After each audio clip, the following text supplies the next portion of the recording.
Hello friends, today I will study the river system of India. जैसा कि हमें पता है भारत की प्रमुख नदियों को दो तंत्रों में डिवाइड किया गया है। एक है हिमालय नदी का अपवाह तंत्र जिसे बोला जाता है सदा नीरा नदियां। दूसरा है प्रायद्वीपीय नदी का अपवाह तंत्र जिसे बोला जाता है मौसमी नदी तंत्र। अच्छा, इनके नाम से जैसे क्लियर हो रहा है, हिमालय नदी तंत्र मतलब ये नदियां कहां से निकलती हैं? ग्लेशियर से निकलती हैं और इनमें वर्ष भर पानी रहता है और इनके जल का मुख्य स्रोत क्या है? बर्फ के पहाड़ हैं जहां से पूरे वर्ष भर पानी क्या होता है, इनको मिलता रहता है। ये प्रायद्वीपीय नदी तंत्र जो है ये मौसमी नदियां होती हैं। अगर बारिश होती है तो उस समय इनमें जल ग्रहण करने की क्षमता होती है और इनमें ज्यादातर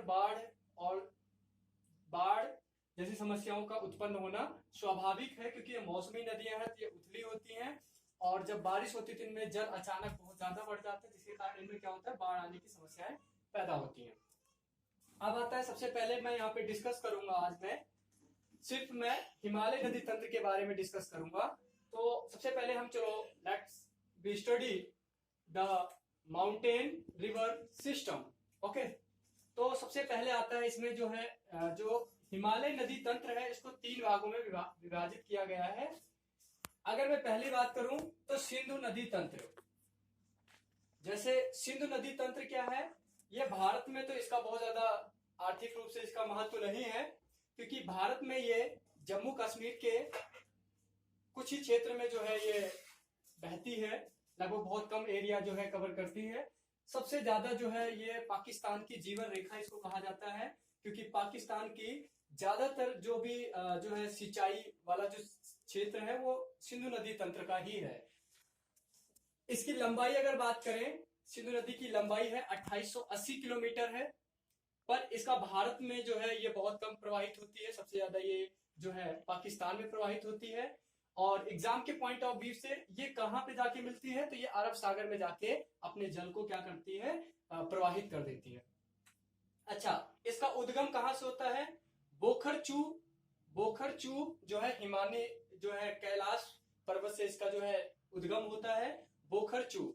अच्छा, इसकी सहायक नदियां कौन है? झेलम नदी की सिंधु नदी की सहायक नदी तंत्र कौन कौन से हैं? तो सिंधु नदी के 5 सहायक नदियां हैं। नंबर 1 है झेलम, चेनाब, रावी, ब्यास, सतलज। और ये सारी की सारी नदियां, जो झेलम है, झेलम कहां से निकलती है? श्रीनगर से। चेनाब निकलती शेषनाग। आगे रावी, ब्यास और सतलज। रावी और ब्यास जो है ये निकलती है हिमाचल प्रदेश से और सतलज निकलती है रकसताल से, यानी मानसरोवर तिब्बत के मानसरोवर से निकलती है, रकसताल से निकलती है सतलज रिवर। अब आते हैं गंगा नदी तंत्र। अच्छा, गंगा नदी का जो उद्गम है, गंगा नाम की कोई नदी कहीं से उद्गम नहीं होता है। एक सम्मुख धारा को गंगा नदी कहा जाता है। अलकनंदा, जैसे कि अभी हम देखेंगे यहाँ पे गंगा नदी तंत्र, यहाँ पे हम देख रहे हैं ये है गंगा नदी तंत्र। तो गंगा नदी कहीं से भी डायरेक्टली उद्गम नहीं होता है। पहली बात तो गंगा नाम की कोई नदी कहीं से नहीं निकलती है। एक सम्मुख धारा मिलती है किसकी?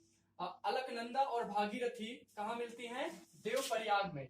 यहाँ पे जब देवप्रयाग में कौन सी नदियां मिल जाती हैं? अलकनंदा और भागीरथी। अलकनंदा देखो यहाँ से आती है, बद्रीनाथ से निकलती है अलकनंदा, और अलकनंदा की बहुत सारी सहायक नदी है। अलकनंदा कहाँ से निकलती है? बद्रीनाथ से। तो यहाँ से धौली गंगा जो विष्णु प्रयाग में आके किससे मिलती है? अलकनंदा से।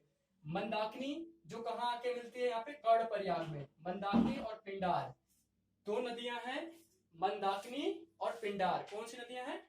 मंदाकिनी और पिंडार नदी आके कहाँ मिलती है? कर्ण प्रयाग में। और ये जब आगे बढ़ती है, अपना मार्ग थोड़ा सा आगे जब बढ़ती जाती है, तो ये आके मिलती है रुद्रप्रयाग में। रुद्रप्रयाग जो है, रुद्रप्रयाग में केदारनाथ से एक नदी निकलती है जिसका नाम है मंदाकिनी। रुद्रप्रयाग में एक मंदाकिनी रिवर आके मिलती है। किससे मिलती है? अलकनंदा से। और फिर अलकनंदा नदी जो है आगे की तरफ थोड़ा प्रवाहित होती है, तो यहाँ गंगोत्री हिमानी से एक नदी आगे की तरफ प्रवाहित होती है और ये आके देवप्रयाग में, कहाँ पे आके? देवप्रयाग में आके कौन सी नदी, अलकनंदा और भागीरथी नदियां जब आपस में मिल जाती हैं तो उसे बोलते हैं गंगा नदी। कौन सी नदी बोलते हैं इसको? गंगा। तो गंगा नदी, हमें ये पता होना चाहिए कि गंगा नदी का उद्गम कहीं से नहीं होता है, कई सारी नदियों का जब आपस में मेल हो जाता है तो इसे हम बोलते हैं गंगा नदी। अच्छा, अब आता है गंगा नदी की लंबाई क्या है। जैसे इसका उद्गम हमें पता चल चुका है कि गंगा नदी का उद्गम कहीं से डायरेक्टली नहीं होता है, इनडायरेक्टली है। अब हम यहाँ पे बात करते हैं जब अच्छा, गंगा नदी की सबसे बड़ी सहायक नदी कौन सी है? सबसे बड़ा ये क्वेश्चन बनता है एसएससी, रेलवे, स्टेट, जो भी एग्जाम्स होते हैं उसमें सबसे ज्यादा जो क्वेश्चन पूछा जाता है, ये क्वेश्चन बनता ही बनता है कि दाएं तट से गंगा नदी की सबसे बड़ी सहायक नदी कौन सी है? तो वो है यमुना नदी। ठीक है, कहां से निकलती है यमुना नदी? यमुनोत्री से निकलती है। अच्छा ठीक है। अच्छा, गंगा नदी की लंबाई कितनी है? तो गंगा नदी की लंबाई है 25 यानी 2525 किलोमीटर है। गंगा नदी की लंबाई कितनी है? 2525 किलोमीटर है गंगा नदी की लंबाई। अब आता है गंगा नदी किन राज्यों से होकर गुजरती है। तो आपकी जानकारी के लिए मैं बता दूं, सबसे पहले आता है यूके यानी उत्तराखंड। उत्तराखंड के बाद क्या आएगा? यूपी। यूपी के बाद आएगा बिहार, और बिहार के बाद आएगा बिहार, उसके बाद आएगा झारखंड। झारखंड के बाद क्या आएगा? पश्चिम बंगाल यानी वेस्ट बंगाल, और वेस्ट बंगाल